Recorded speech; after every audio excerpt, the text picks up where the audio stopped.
안녕하세요. 반갑습니다. 이재진의 상한가 랠리입니다. 상한가 랠리 유튜브 채널에서는 시장에 100%는 존재하지 않아도 높은 확률의 종목들은 항상 존재한다고 말씀드리고 있습니다. 최근 같은 하락지장 속에서도 결국 2022년 눌림목이 나왔다고 이슈와 함께 급등세가 나올 수 있을 만한 종목들을 우리는 꾸준히 공부하고 연구해 놔야 우리가 반등 시장이 왔을 때 충분히 많은 수익을 볼 수 있겠죠. 자, 그렇기 때문에 여러분들께 꾸준하게 다양한 영상들을 통해서 가능성이 높은 종목들, 결국엔 2022년 하락장이 오더라도 결국 수익으로 마감할 수 있을 만한 종목들을 제가 직접 골라드리고 있고요. 여러분들께 세상 영상 시청하시면서 충분히 중간중간도 꽤 많은 수익을 챙기셨을 거라고 생각을 합니다. 결국 시장 대비 좋은 수익들을 계속 챙겨 나간다고 한다면 반등장이 왔을 때 더욱더 큰 수익까지 볼 수 있겠죠. 여러분들께 많은 지금의 정보들을 알려드리면서 여러분들이 많은 분들이 응원해주고 계십니다. 구독자가 벌써 2만 지금 이제 9,800명이 이르고요. 3만 명 직전에 있습니다. 앞으로 4만 명, 5만 명 빠르게 성장할 수 있는 유튜브 채널이 되기 위해서 다양한 정보들을 꾸준하게 계속해서 올려드릴 예정이니까 구독 버튼 그리고 따봉 버튼 댓글까지 여러분 눌러주시고 적어주시고 추가적으로 영상은 항상 끝까지 시청하실 수 있는 것 여러분들께서 해주신다라고 하면 저도 더욱더 다양한 정보와 종목들을 골라서 여러분들께 전달해 드려보도록 하겠습니다. 추가적으로 실전 매매가 어려우신 분들 위해서 상한가의 실전 매매 채널도 준비해 놨으니까요. 참고하실 분들은 접속해서 많은 배움 얻어가시면 좋을 것 같아요. 자, 그러면 오늘의 주제 본격적으로 시작해 봐야겠죠. 자, 오늘의 주제는 무엇이냐? 4,752조 원전 투자 6월 2주식 지금부터 5배 급증할 원전 저평가 대장 탑3 종목 공개해 드려 보도록 하겠습니다. 최근에 엄청난 규모로 커지고 있는 원전 시장입니다. 전 세계에서 새롭게 원전을 지을 만한 지금 현재 대수가 대략적으로 432기 건설 추진을 현재 진행하고 있고요. 우리나라 기준에서 우리나라 굉장히 원전을 싸게 만들기로 유명한데 우리나라 기준에서 봤을 때 11조 사실 11조보다 더 이상일 겁니다. 원자재 가격도 꽤 많이 올랐기 때문에 근데 최소 기준에만 잡는다라고 하더라도 대략적으로 4,752조입니다. 최소 4,752조라고 여러분께서 보시면 될 것 같죠. 이 이상의 엄청난 규모를 자랑하고 있는 게 바로 전 세계 원전 이슈입니다. 자, 이런 엄청난 크기의 원전 이슈를 시장을 차지하기 위해서 대한민국은 노력을 하고 있는데요. 특히나 보수 정권이 들어오고 미국에 보다 적극적인 외교를 보여주면서 본격적인 원전 수출이 실현되고 있습니다. 원전 지금 현재 한미 원전 동맹 기대감이 강세다라는 내용이죠. 지금 현재 원전 관련된 이슈가 바이든 미국과 현재 윤석열 보수 정권의 대통령과 합세하면서 자연스럽게 다양한 지금 이제 원전 수출을 만들어 가려고 연합을 하고 있습니다. 실제 최근에도 하나 이뤄냈죠. 5월 31일 날 기준에서 보시면 중동에서 한국에 12조 원전 입찰 참여를 요청했다라는 내용입니다. 지금 현재 뭐 비밀 사항이 좀 붙여져 있어서 국가 이름까지 밝혀지지는 않았지만 대한민국에 직접 12조 원 규모의 원자력 발전소 건설 사업에 참여 의사를 묻는 입찰 참여 요청을 보낸 것으로 밝혀졌다라는 내용을 확인할 수가 있습니다. 대한민국에 워낙에 원전을 조금 더 싸게 효율 높게 안전하게 짓는 것으로 대한민국 기술력을 어느 정도 인정을 받고 있기 때문에 전 세계에서 그래도 탑급에 들어갑니다. 그렇기 때문에 특히나 저렴하게 짓는 걸로 좀 탑급에 들어가기 때문에 훌륭한 기술력으로 그렇게 되면서 자연스럽게 대한민국의 원전 수출에 대한 가능성이 매우 높아지게 된 거죠. 우리나라가 가장 주목해야 될 만한 시장은 다양한 국가들이 있겠지만 중동 지역이었고 중동 지역이 아니죠. 그 중동 지역이 많죠. 특히나 중동 지역을 전 주목해 봐야 되는 이유는 바로 굉장히 비싸진 석유와 천연가스로 막대한 돈을 벌어들이고 있기 때문입니다. 그러니까 돈이 있는 국가들에게 가서 건설을 하는 게 훨씬 매력적이겠죠. 왜냐하면 돈 다시 못 받을 가능성이 낮으니까요. 요즘 안 그래도 경제 상황이 굉장히 힘들기 때문에 괜히 동남아시아의 지역에 갔다가 돈을 못 받거나 좀 밀려받거나 문제가 생긴다라고 하면 굉장히 다 같이 불편해지는 상황이 나오겠죠. 그래서 특히나 돈이 많고 미래를 준비를 위해서 원자력 발전소를 지으려고 노력 중인 바로 중동 지역에 아마 이제 입찰을 받는 것이 가장 안정적이고 좋은 매출을 낼 수 있는 지역이지 않나 싶습니다. 그래서 대한민국은 이런 준비를 하고 있죠. 자, 그러면서도 단순하게 국내에서 해외만 공략하는 게 아니라 국내에서도 공략을 하고 있습니다. 기존 원전 보수 및 건설을 완료하고 멈춰놨던 건설을 완료하고 신기술 개발에 들어가고 있는데요. 국내 원전 정책은 기존의 원전의 수명을 최대한 늘리면서 원전의 위험도를 낮추고 핵 폐기물을 이용해서 전력을 생산할 수 있는 SMR과 SFR 기술에 집중을 현재 하고 있는 모습입니다. 차세대 원전 이런 연구가 본격화되었고 5년간 R&D에 4천억을 투입하겠다는 내용까지 나오게 됐죠. 자, 근데 생각보다 정부가 적극적으로 띄워주는 것에 비해서 우리나라 국내 대기업들이 그만큼 적극적으로 뛰어들고 있지 않습니다. 좀 아쉬운 부분이죠. 왜 그럴까? 의문을 좀 가져봤습니다. 도대체 왜 이렇게 적극적으로 나서지 않을까? 고민을 하던 와중 뭐 다른 전기차나 뭐 이런 섹터는 적극적으로 몇 조, 몇십 조, 몇백 조 터트려내고 있잖아요. 그죠? 근데 왜 원전은 아닐까라는 생각을 했습니다. 규모도 굉장히 크고 좋은데. 근데 문제가 있었습니다. 바로 해결되지 않은 아직까지 끝나지 않은 문제가 있는데요. 바로 뭐냐? 언제든지 위험이 터질 가능성이 높은 상황이기 때문입니다. 왜 그런 거냐면 원전 바로 위 미사일이 날아왔다라는 기사 내용이 있죠. 우크라이나 전쟁에 대한 이야기입니다. 38일 만에 우크라이나 수도를 공격 재개했다는 내용인데요. 러시아군이 38일 만에 우크라이나 수도 키우를 미사일로 공격해 5일 키우 곳곳에 연쇄 폭발이 일어났다라는 내용이죠. 특히 키우 남동쪽으로 날아오던 미사일이 우크라이나의 방공망에 의해 격추됐고 우크라이나 정부는 원자력 발전소 바로 위로 러시아 순항 미사일이 날아왔다며 자칫 지금 현재 미사일 파편이 발전소에 떨어졌다면 핵 재앙이 일어날 것이라고 했다라는 내용이 나와주고 있죠. 잘못하면은 이 우크라이나에 있는 핵 원자력 발전소가 다시 한번 과거 같은 큰 문제를 일으키면서 다시 원자력 발전소의 이런 건설들이 싹 다 취소될 수 있기 때문에 조심하고 있는 거죠. 대표적으로 두 가지 사건을 있는데요. 원자력 사고에는 체르노빌 사건이고 후쿠시마 사건이 있습니다. 실제 원자력 발전소가 터지게 되면요. 단순하게 일부 지역뿐만 아니라 바람, 자연 환경과 뭐 빗물, 다양한 것들을 통해서 이런 방사능 물질들이 퍼져나가게 되고요. 다양하게 자연 환경을 통해서 퍼져나간 이런 방사능 물질들은 사람의 몸에 굉장히 큰 영향을 줍니다. 제가 뭐 끔찍한 사진들이 굉장히 많아서 가져올까 말까 고민하다가 안 가져왔습니다. 뭐 간단하게 설명드리면 피폭으로 인해서 세포가 파괴가 이루어지며 발병률이 높아진다. 그러니까 세포가 파괴가 되니까 비정상적인 세포들이 많이 늘어나고 그럴 확률이 높아지고 그러다 보니까 암 발병률이 당연히 높아지는 거예요. 암은 돌연변이 세포잖아요, 그죠? 당연히 높아지게 되는 거죠. 그리고 이게 단순하게 이제 겉표면만 지금 현재 문제가 생기면 뭐 그래도 치료를 할 수 있겠지만 가장 큰 문제는 DNA까지 우리 몸 속의 내부의 DNA까지 피폭될 경우에는 이 DNA를 다 절단하고 망가지는 효과를 가져오게 됩니다. 이 DNA 역할은 뭐냐면 우리가 우리 몸에도 다양한 세포들이 있잖아요.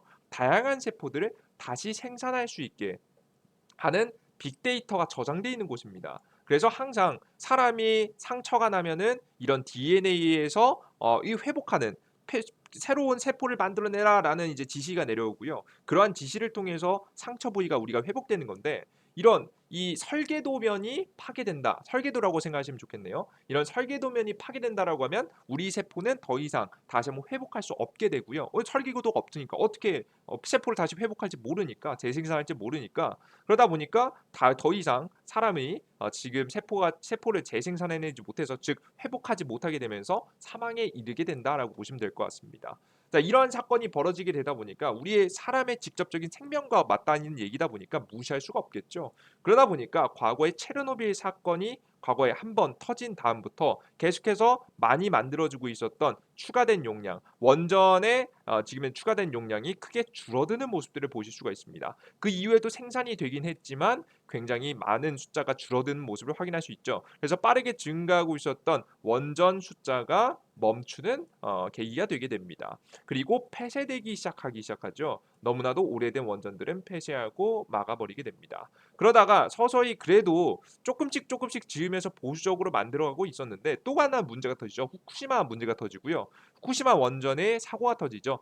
우리가 뭐 자연 환경 해일로 인해서 원전이 망가지게 되고 망가지게 되다 보니까 그 이후에 엄청나게 많은 원자력 발전소가 폐쇄가 되게 됩니다. 그러면서 이 노란색 부분 늘어난 거 보이시죠? 폐쇄량이 늘어나고 지금 이제 새롭게 지어지는 원전 숫자도 그렇게 크게 늘어나지 못하는 모습들. 실제 운전적인 원전의 총량도 많이 줄어든 모습을 확인하실 수가 있습니다. 그 이후에도 계속해서 줄어 나갔죠.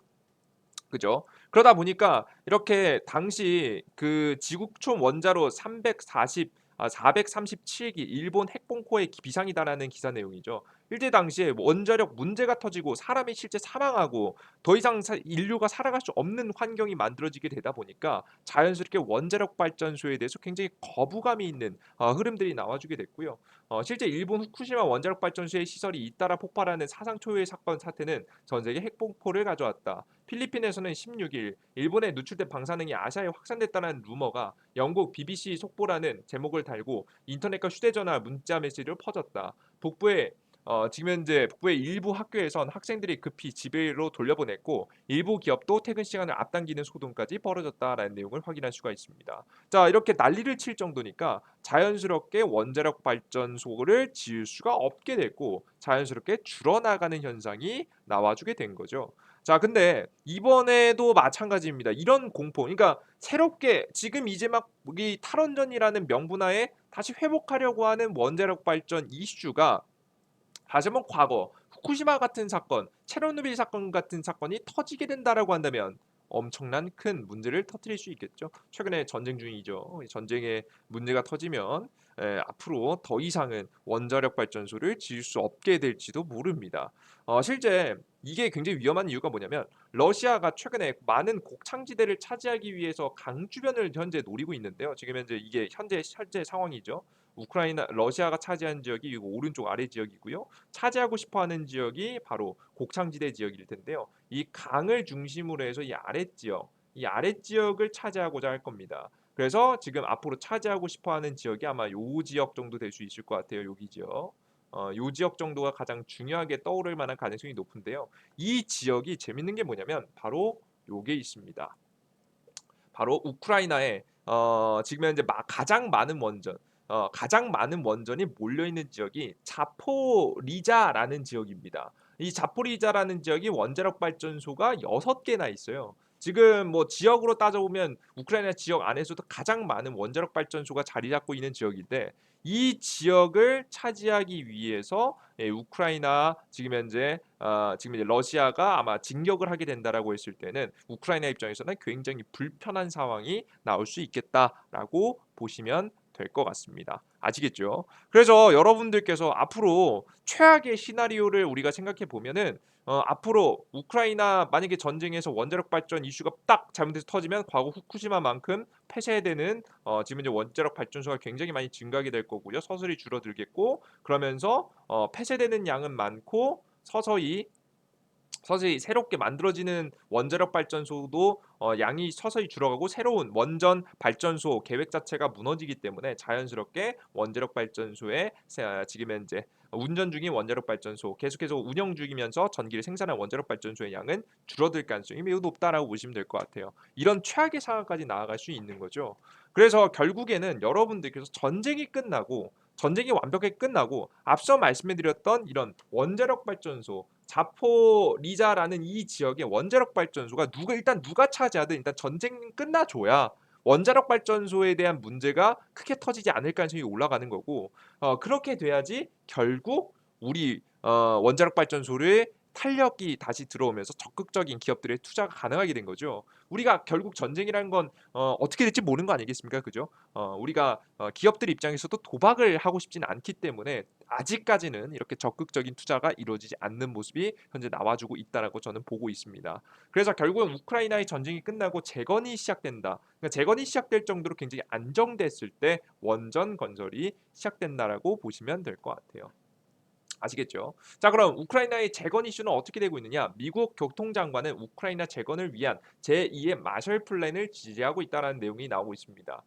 지금 현재 미국 교통부 장관이 우크라이나의 전후 복구 프로그램을 제2의 마셜 플랜을 지지한다라고 말했고 영국 일간 가디언이 22일 보도했다. 마셜 플랜은 2차 세계대전 이후 1948년부터 실행된 미국의 서유럽 경제 원조 계획으로 당시 조지 마셜 지금 현재 미 국무장관의 이름을 땄고 전쟁으로 황폐해진 유럽 인프라를 재건하고 공산주의의 확산을 저지하는 것을 목표로 했다라는 내용이죠. 그러니까 적극적으로 우크라이나를 도와주겠다라는 내용을 직접 이야기하고 있는 겁니다. 자, 그러면서도 이렇게 말로만 하는 게 아니라 G7에서는 우크라이나 재건에 12조 원 추가 지원하겠다라는 이야기를 띄우면서 계속적으로 재건에 대한 이슈를 띄워가고 있습니다. 자, 그러면서도 유럽 4개국은 우크라이나 재건을 위해서 러시아 동결 자산을 사용하자라는 이야기도 나와 가지고 있어요. 러시아가 해외 쪽으로 분산시켜 놓은 다양한 자산들을 최근에 굉장히 많이 몰수하고 있잖아요. 이런 몰수한 자산들을 그냥 묵혀두는 것이 아니라 이런 자산을 이용해서 우크라이나의 재건에 사용하자라는 이야기를 하고 있는 겁니다. 우크라이나 재건을 위해서 동결된 러시아의 자산을 몰수하여 사용할 것을 유럽 연합에 공식 제안했다고 외신이 23일 보도했다라는 내용이죠. 뭐 최근 내용입니다. 5월 24일 날짜 내용이죠. 4개 국가는 재무장관에게 제출할 공동 서한에서 러시아군의 군사적 침략으로 발생한 피해 보상을 포함해 우크라이나 재건 비용을 상당 부분 러시아가 부담해야 된다라고 밝혔다라는 내용이 나오고 있습니다. 자, 그러면 도대체 전쟁이 끝나야 재건이 진행되고 재건이 진행될 만큼 안정이 돼야 원전 관련 종목들도 움직이지 않겠습니까? 그럼 전쟁 종료 시기 가능성이 높은 시기는 언제냐? 제가 신이 아니기 때문에 이거 뭐 모두 다 알 수는 없겠죠. 근데 다만 가장 유력해 보이는 시기는 한 군데 있습니다. 바로 그 시기는 바로 바이든의 중간 선거 시기입니다. 중간 선거 패할라 인플레이션과의 전쟁을 선언한 바이든입니다. 조 바이든 미국 대통령이 직접 나서 인플레이션이 최우선 과제라고 공언을 했고 중간 선거가 6개월 앞으로 다가온 가운데 역대급 물가 급증에 따른 민심이 지금 현재 이탈이 심상치 않다라는 판단에 이른 것이다. 뭐 지금 현재 물가가 엄청나게 많이 오르고 있죠. 여러 가지 요인이 있겠지만 역시나 우크라이나 전쟁을 빼놓을 수 없을 것 같습니다. 우크라이나 전쟁 80일 만에 인플레이션의 세계적으로 충격을 줬고요. 지금 현재 7개국 재무장관들은 80일 전 새로운 인플레이션의 충격을 촉발한 우크라이나 전쟁을 시작 후 전 세계에 어떻게 변했는지에 대한 평가에 나선다라는 이야기가 나올 만큼 굉장히 충격적입니다. 우크라이나가 굉장히 많은 곡창지대이기도 하고 우크라이나가 전쟁하는 국가가 러시아죠. 전 세계에서 원유하고 천연가스 생산에 3위 항상 손에꼽 뽑기 탑3에 손꼽히는 국가이기 때문에 최근에 원자력 발전소 지금은 최근에 이제 그 원유를 수출을 이제 받지 않겠다 유럽이 지금 이제 러시아의 수출을 받지 않겠다라는 이야기까지 나오면서 굉장히 많은 원자재 가격들이 급등하고 있죠. 이런 현재 상황에서 인플레이션이 심각해지고 있습니다. 결국에는 우크라이나 전쟁 때문에 인플레이션이 심하게 온 거예요. 근데 이런 인플레이션 막기 위해서는 결국 어떻게 해야겠습니까? 슬슬 전쟁을 끝내는 분위기를 누가 바이든이 만들어 줘야겠죠. 그래야지 어디서 중간 선거에서 그래도 그나마 할 말이 있으니까.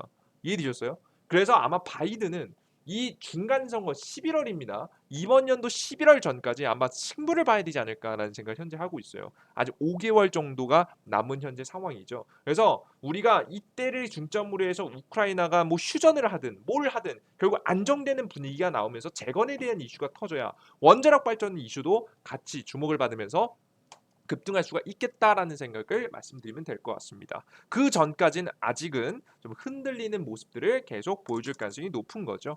어, 그래서 여러분들께서 제가 항상 추천드린 방법은 뭐였습니까? 이러한 종목들을 눌림목에 공략하셔라. 라고 설명드렸고 제가 항상 이런 지표를 통해서 눌림목이 나오는 걸 확인하고 이 눌림목 자리에서만 공략하시라는 설명드렸죠. 눌림목 자리 나온 다음에 공략하면 단기 반등, 눌림목 나온 다음에 단기 반등, 그죠? 그리고 눌림목이 나온 이번에 이제 나오기 직전이죠. 이제 슬슬 담아서 단기 반등, 단기 반등만 공략하시라는 설명을 여러분께 많이 드렸습니다. 이해되셨죠? 그래서 특히나 단기 반등에서 공략할 수 있을 만한 종목을 떠오르면은 한정기술 그리고 일진파워 그리고 뭐 두산 에너빌리티가 있는데 가장 탄력이 좋은 것은 바로 한정기술하고 일진파워니까 이런 눌림목 지표를 가지고 여러분들께서 단기 공략을 하시는 것을 추천드렸죠. 이 눌림목 지표 같은 경우는 제가 밑에 댓글에 어떻게 설정하는지 방법을 또 제가 영상을 통해서 전달해 놨으니까요. 참고하시면 될 것 같습니다. 아시겠죠? 근데 여러분들께서 마냥 이게 손가락만 빨고 있진 못하지 않겠습니까? 그죠? 그럼 재건과 함께 좀 올라갈 수 있을 만한 종목들이 무엇이 있을까 고민해 보다가 한 종목을 더 찾았습니다. 바로 어떤 종목이냐? 오리비텍이라는 기업입니다. 결국에는 앞서서 여러분에게 보여드렸듯이 원자력 발전소는요, 그냥 가만히 냅두면요, 이렇게 전쟁이라든가 분쟁이 퍼졌을 때 굉장히 큰 문제예요. 재건을 한다라고 해도 굉장히 문제거든요. 그래서 여기 보시면 체르노빌 영구 폐쇄된 이런 체르노빌 원전도요 냅두면요 나중에 전쟁 터질 때 미사일 또 발사하면 또 문제 터집니다. 그래서 이런 원자력 발전소를 해체하는 작업에 대해서 이야기가 재건하면서 다 분명히 나올 거예요. 그때에 맞춰서 아마 오르비텍이라는 종목도 주목받지 않을까 싶습니다. 오르비텍은 방사능 관리와 연관된 특허를 30여 개 보유하고 있는 가장 대표적인 원전 전문 기업이라고 보시면 될 것 같고요. 원전 해체 관련된 대장주격 종목을 항상 주목을 받았습니다. 그래서 오르비텍이라는 종목까지 관심을 넣어두시고 공략하시면 좋지 않을까라는 생각해요. 근데 지금은 당장 어떻게 이런 눌림목 지표 나올 때만 단기 공략 위주로 하시고 결국 나중에 여러분께서 11월에 가서 아마 뭐 우크라이나 재건에 대한 이슈 이제 전쟁이 슬슬 끝나고 고착해 되는 이슈까지 확인했을 때 우리가 그때 가서 원전 관련 종목들이 움직이니까 그때 큰 파동을 한번 기대해 보시면 좋지 않을까 싶습니다. 그래서 오르비텍이라는 종목, 한국전력기술 그리고 일진파워까지 여러분들께 가장 대표적인 종목이니까 소개시켜 드리고요. 그리고 이런 종목들을 여러분께서 공략을 단기적으로 하시는 것도 물론 좋겠지만 우리가 중간중간 그냥 마냥 기다리고 있을 수는 없지 않겠습니까? 이런 하락장 속에서도 단기 수익이 날 수 있을 만한 종목들을 제가 직접 뽑아서 여러분들께 추천 종목으로 드리고 있는 어플리케이션이 있습니다. 이재진의 상한가 랠리 어플리케이션이고요. 해당 어플리케이션에서는 여러분들께 급등 추천주 그리고 시황 그리고 세 번째 같은 경우에는 여러분들께 다양한 정보 자료들을 쭉쭉 나눠 드리고 있습니다. 저희 급등 추천 종목들 같은 경우 욕심만 부리지 않으면 80% 확률로 우리가 3에서 5% 짧게 수익을 볼 수 있을 만한 종목들 말씀드리고 있고요. 시황에서는 말씀 그대로 시황입니다. 주식시장이 어떻게 될지 상승할지 하락할지에 대한 부분을 제가 예측해서 대응 방법에 대한 설명을 계속해서 드리고 있죠. 실제 오늘자 보시면 주식시장이 어떻게 됐죠? 결국에는 여러분들 제가 여러분들께 그 주식시장에서 최근에 이제 하락이 나온다라는 이야기를 여러분께 계속해서 드렸었거든요. 실제 제가 저번 주에 적어서 여러분들께 드린 내용을 보시면 어떠냐면 단기적으로는 상승하겠지만 결국 중장기적으로는 하락할 것이다. 다시 하락할 만한 가능성이 높다라는 설명을 여러분께 계속해서 드리면서 현금 비중을 올리라는 말씀을 계속해서 말씀해 드렸습니다. 현재 보시면 제가 계속해서 말씀드리고 있지만 미국 증시는 3%가 올라도 한국 증시는 그리 강하지 않게 오를 가능성이 높다. 오늘 증시가 반등하면 보유 종목을 현금화시킬 수 있는 종목들이 있으면 현금 비중을 늘려두자라는 이야기를 여러분께 계속해서 드리고 있죠. 그 전부터도 시장에 대한 추가적인 하락에 대한 가능성이 높다라고 여러분께 말씀해 드리면서 하락을 준비해왔고 준비하신 분들은 이렇게 하락 자리도 피할 수 있는 거죠. 우리가 적어도 제가 작년 7월 달부터 계속해서 이런 대규모 하락장 시장 중에서 어떻게 대응해야 되고 이런 하락장을 피할 수 있는 방법까지도 꾸준하게 말씀해 드렸고 제 영상을 계속해서 제 어플글 시청하신 분들은 이런 하락장 작년 7월 달부터 오늘 하락장 싹 다 피하면서 수익을 볼 수 있을 만한 종목들 편입해서 좋은 수익 봤기 때문에 여러분들께서도 시황글 물론 시황글이 제가 항상 다 맞추진 않겠습니다만은 적어도 전체 큰 그림을 맞추는 데는 큰 문제가 없습니다. 그래서 여러분께서 하락장을 피하고 좋은 반등 타이밍에 매수하고 싶다라고 하시는 분들은 꼭 시황글 여러분께 참고하시는 걸 추천드리고요. 그리고 추가적으로 다양한 정보와 자료들을 드리고 있는데 여러분들께서 매일매일 시장에서 변화할 때 변화에 맞춰서 주목해야 될 만한 종목들을 제 손으로 직접 정리해서 여러분들께 다양한 정보들을 드리고 있습니다. 실제 어플리케이션에 들어가 보시면 어떤 내용이 나오냐면 지금 급등주 포착 자료입니다. 자료들에서 로봇 관련 종목들이라든가 앞으로 최근에 주목받고 있는 종목이라든가 뭐 여름 수혜주, 화장품 수혜주, 친환경 수혜주, 경제 용어들 여러분들께 꼭 아셔야 될 만한 내용들 쭉 정리해서 테마 종목들 전부 다 정리해드리고 있어요. 그리고 추가적으로 여러분들께 3만 명 구독자 이벤트로 해서 자료를 드리고 있는데요. 우리가 뭐 모든 영상들 다 시청하면서 여러분께 다양한 정보들 다 얻어가는 건 좋겠지만 하나의 문서로 정리해서 볼 수 있을 만한 자료가 있습니다. 바로 뭐냐? 2022년도 하반기 상한가 기대주 총정리 지금 현재 파일입니다. 해당 파일 같은 경우 100% 무료로 여러분들께 2022년도 하반기에 내가 주식 잘 매수에만 해놓으면 충분히 큰 수익이 날 수 있을 만한 종목들 여러분들께 전달해 드리고 있으니까 꼭 확인하셔서 다운로드 받아 가시면 좋을 것 같습니다. 이해되셨죠? 다양한 정보들 자료 올려드리고 있어요. 급등 추천주 시황 다양한 정보 자료를 꾸준하게 올려드리고 있는데 그들 중에서도 급등 추천주 클릭하고 들어가셔서 3만 명 구독자 이벤트에서 우리는 드리는 종목들은 꼭 더 많이 얻어가시면 좋을 것 같아요. 아시겠죠? 그래요, 좋습니다. 그래서 여러분들 다양한 정보들을 받아들일 수 있으면 이재진의 상한가 랠리 어플리케이션 100% 무료로 진행하고 있는 어플리케이션이고요. 해당 어플리케이션을 다운로드받기 위해서는 구글 플레이 스토어하고 앱 스토어에 여러분들께서 다운로드 버튼을 클릭하시면 됩니다. 설치 버튼을 클릭하시고 들어가셔서 여러분들께서 들어가시면 되고요. 이 검색은 이재진 혹은 이재진의 상한가 랠리라고 검색을 하시면 되겠습니다. 난 이게 좀 어렵다 하시는 분들을 위해서 제가 영상에 가장 첫 번째 댓글에도 항상 달아드리고 있거든요. 영상 바로 아래 보시면 가장 첫 번째 댓글에 여러분들이 자세히 보기 버튼 클릭하시면 안드로이드, 아이폰 다운로드 받을 수 있는 링크 나오니까 확인하시면 좋을 것 같아요. 안드로이드가 삼성 핸드폰이죠. 삼성 핸드폰 쓰신 분들은 안드로이드, 아이폰 사용하시면 아이폰 다운로드 링크 있으니까요. 각자 클릭하시고 접속하셔서 여러분들께서 이제 상한가일리 어플리케이션에서 다양한 정보들 얻어가시면 좋을 것 같습니다. 자, 오늘 여기까지 오늘의 영상 마무리해 보도록 하겠고요. 앞서서 영상에서 말씀드렸던 눌림 목지표 설정 방법까지 댓글에 잘 남겨놓을 테니까 여러분들께서 많은 분들 설정하셔서 조금이라도 수익 보시는데 도움을 받으셨으면 좋겠습니다. 자, 그럼 여기까지 오늘의 영상 마무리해 보도록 하겠고요. 오늘의 영상이 조금이라도 도움이 되신 분들은 구독 버튼과 따봉 버튼 거 눌러주는 거 잊지 마시고요. 저는 추가적인 더욱더 좋은 내용과 함께 다음 영상에서 다시 찾아뵙도록 하겠습니다. 여러분들 모두 감사합니다.